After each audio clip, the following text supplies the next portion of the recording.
uLili umphathi wethu usibizele umhlangano, usibizele indaba ezingekho zinhle ukuthi inkampani uyayivala ngoba inkampani le bekweka baba wakhe yena akanayo experience yokuthi ayiqhube futhi nogqozu nofuqufuqu lokuthi le nkampani le ayiqhube akanalo.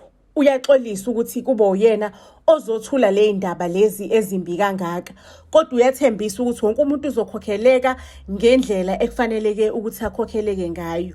Waseyacela futhi ukuthi ucela ukuthi wonke umuntu abheke umsebenzi kulo 3 months azosinikeza wona, futhi naye uzobezama ukuthi athole inkampani engathenga le nkampani. Uthe uLili esakhuluma umphathi wethu omusha ngahlulwe kokuyibamba ngasukuma ngathi ngiyaxolisa Lili, ubaba wakho nobaba wami bebesondelene kakhulu. Empilweni yethu kwesinye isikhathi sisabantwana bengidlala nawe. Ngiyalazi ugqozi nofuqufuqu, ngiyawazi umlilo lapho kuwena ukuthi le nkampani le ungayirana, kodwa ke asikho lapho. Nginesiphakamiso Lili, ngicela nje unginikeze 24 hours ukuthi ngikulethele iproposal engasukumi phansi. Ngicela ukuthi mina ngoba njengomsebenzi osebenze la iminyaka ewu14 ozothola imali ye14 years, ngicela ukuthi leyo mali yami ngiyithathe ngiinveste kule nkampani, ngibe upartner wakho, sibe in 50-50, sibe u50-50, siqhubekise le nkampani siye phambili. Ngenkathi wena amandla ungakawatholi, mina le nkampani le ngizobe ngiyiqhubekisa kuyothi mhlazane amandla esebuyile, because I know ukuthi you have fire lapho kuwena. Sobe sesiyaqhubeka siyayiphakamisa le nkampani. Kodwa ke kulesiphakamiso sami ngicela ukuthi imali yakho lo othi ufisa ukuthi iqhube, imali yokuthi uyithole kule nkampani, uyisave kule nkampani, iqhube impilo yakho yonke, ngicela ukuthi uyithathe. Mina inkampani ngizoyirana ngeyami imali ekumele ngabe ngiyayithola as i-payout la emsebenzini ye-service yeminyaka ewu14. So nje ngicela bandla ungiphe just only 24 hours ukuthi ngikulethe le proposal, ngikutshela ukuthi iyiphi mina indlela le nkampani le engizoyiqhuba ngayo iye phambili together nawe. uLili athi angithembisi lutho pheni, kodwa kusasa ngo8 o'clock ekseni ngicela ukuthi uyilethe lo proposal, uzongitshela ngayo, ungichazele ngalo proposal, and then ngizobe sengiyayithatha ke decision kusukela lapho. Ake ngiqaleke manje sengiyasebenza ngenza iproposal engizoyithula kusasa ngo8 o'clock ekseni. Ngicela ukuntshela ukuthi uBeatrice on the other hand ubambe umhlangano nePA yeboss yami. Uyamtshela uPA ukuthi lalela lami, lo mntwana lo uPheni mina ngiyamazi, ngazi ubaba wakhe niyakhumbula ukuthi wakasifaka enyakanyakeni, wawungakazalwa kwena ngaloso sikhathi, wawusathi inama ngaloso sikhathi. Ubaba kaPheni lo wasifaka enyakanyakeni, inkampani yacishe yabuthwa phansi nezibi, yacishe yacoshwa phansi ngoba ubaba kaPheni ubekade enolimi njengoPheni. Esho mina phela uBeatrice ehleba kuPA yeboss ethi nje ubaba wami bekade enolimi. Athi niyabona lo mntwana lo, yabo le mali le payout esingase sithole, singagcina singasayitholanga lo mntwana lo, inkampani ayishise ayingqongqise yonke. Ngakho ke ngizocela ukuthi ube sesayidini lami, ukuthi sizame ngako konke kusemandleni ukuthi simnqande lo mntwana, ngoba uyambona ukuthi uLili lo indodakazi yeboss akulele kunye laphayana, uzomconfuse amqede lo mntwana, sigcine sigoduke singaphethe empesheni, singaphethe ngisho nesent, inkampani siku-negative, ikolota zonke izinto lapha ngaphandle. uBeatrice aphuze istifu sekhofi elimnyama, afuna ukuthi phela akwazi ukuthi ahambe ayobhekana noBethi. uBethi umsebenzi omdala wakule nkampani. Ake ngempela babe nomhlangano ke, uBethi nje uyibhekelele phambili, akafuni nje nokufacana kahle noBeatrice ngoba ingathi impela ayizwani kahle uBeatrice banoBethi. Bethi, ngiyazi ukuthi mina nawe asiboni ngasolinye, kodwa le engizokhuluma ngayo ibalekile, kuzomela ukuthi ungisize la.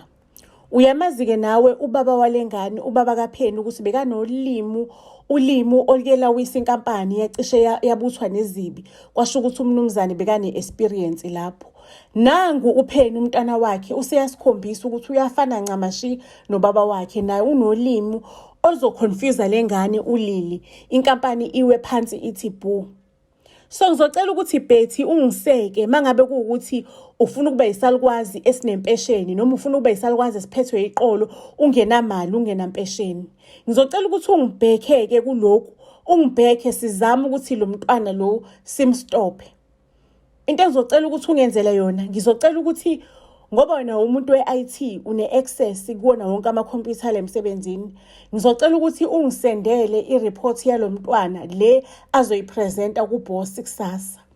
And then mina ngizobe sengiyayithola indlela engasabotacha ngayo ukuthi sikwazi ukuthi simmise lo mntwana ukuthi ahambe nempesheni yonke yethu le. uBetty akavumanga ngomlomo wakhe, kodwa ke ibody language yakhe yatshengisa ukuthi uyavumelana noBeatrice.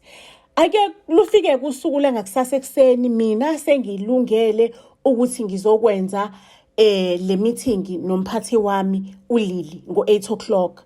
Yabona mangabe ngingaphandle kwama-ofisi like ngiyakhuluma ngithi lalela Penny, kusukela kudalo wena onephupho lokuthi uzorana le nkampani together with umphathi walana kanye nobaba wakho. Lolo thuba lelo selifikile ukuthi uyikhombise ukuthi wena uyintombazane enamandla kakhulu, ungenza izinto zenzeke. Angempela bakwethu uqaleke manje umeeting sengimithingene neboss yami.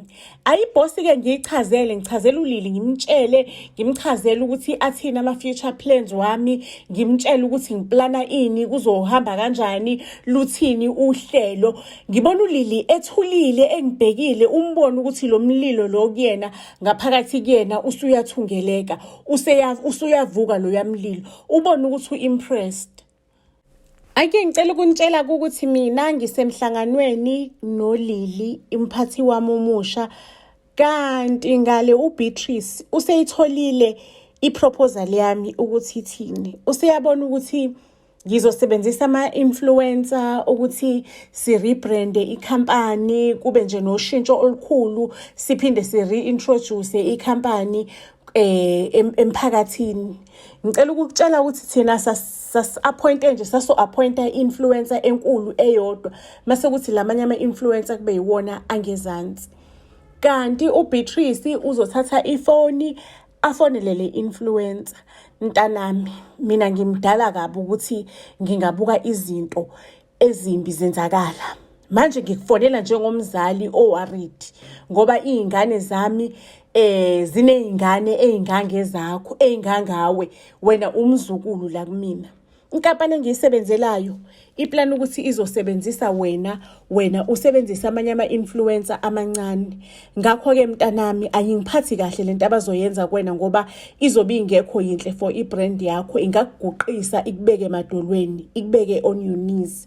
So mntana wami, akukho mnandi ukubuka inkampani iplana ukuthi izothatha iadvantage ebantwini abayizamelayo njenganani. Ngithi ke angixwayise, ngiqwashise ukuthi mangabe inkampani yami isizokuthinta, ubusazi ukuthi kunezindaba ezinjengalezi, ulwele ozakwenu abancane kunawe, because inkampani izosebenzisa ozakwenu through wena. So mntanami, ngicela ungalivezi igama lami, ungakuvezi ukuthi kube nengxoxo eke yaba nje. Awuke Nkosi yami, inhliziyo yami ibhlungu, sengiyakhala after sengicommunicateile ne-influencer. I-influencer yangithuka yaqeda lapho yahamba yayokwenza i-live, yalidicilela phansi igama lami, yalidicilela phansi igama lenkampani. Hey, sengiyabona vele ukuthi yabona nje lo mphathi lo kade ngine-meeting naye namhlanje kwa proposal yami le usezoyidicelela phansi, angeke asayithatha notice. Kanti mina ngizothola nini ukuthi ngirane le nkampani because it was my dream. Ngisakhala kanjalo kumngani nami uKhadeni angibuze athi, mngani, wena kusilona iphupho lakho usurane le nkampani, abaphathi mangabe izinto zingahambi kahle benze njani? They manage i-situation.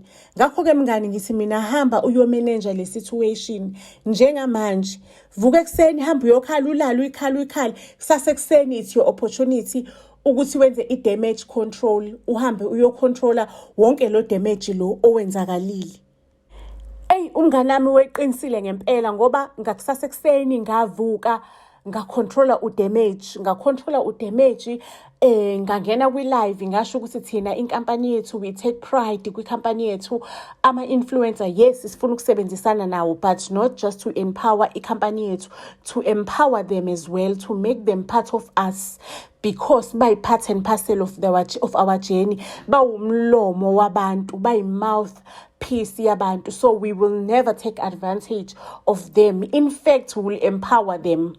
Ngakhuluma bakwethu, ngakhuluma ngasho ngathi ngivula inkundla ivuliwe for influencers who are willing, who are interested ukuthi beze bazobe ingxenye yenkampani yethu, bazoba ama-mouth piece enkampani yethu. We will never ever take advantage of umuntu esifazane or umuntu omncane osafufusa noma umuntu onebhizinisi. In fact, thina sila ukuzodlala ingxenye enkulu emabhizinisini. Ngakhuluma bakwethu, ngalikhuluma iplani lami njengoba linjalo, ubone ukuthi abantu kwi-comment section they are so convinced.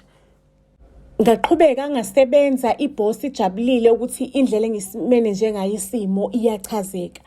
Guess what? Ikhampani yethu-ke iyaphumelela ngempela, because iboss yagcina ivumile iproposal yami. Guess what? Sa-rebranda njengekhampani. And usuku la isa-rebranda ngalo ngakhona lahamba kakhulu. Ingalolo langa la iboss yami, umphathi wami umusha uLili, wangivumela khona ukuthi ngibe 50% shareholder wekhampani. Ispeech engasithula sengizoba umphathi omusha, ubone ukuthi izitha ziyancinciza, zicikekile, but ayikho into ezizoyenza, because now ziyawudinga lo msebenzi, ziyawufuna lo msebenzi. Ngalelo langa ngayibona ukuthi ungabe wabukela phansi amandla akho, ungayibuki ipower onayo, ungalibukeli phansi iphupho onalo, because ikusasa alaziwa. As long as you put i-effort kwiphupho lakho onalo, ikusasa laziwa. Ungavuka ngakusasa usiyi-CEO, or ungavuka ngakusasa amaphupho noma into ekudala uyiphushela, or into okudala uyisebenzela kanzima, ungavuka ngakusasa isi-possible. Ngizosibeka lapho-ke isitori sethu sanamhlanje. Iyolalibone ney'tori ney'landelayo. Okwamanje nje ngingathi Buzz SA to all social media platforms. Iyolalibone ney'tori ney'landelayo. Ningakhohlwa ukuthi nisifollowishe to all social media platforms. Buzz SA, siyanithanda kakhulu.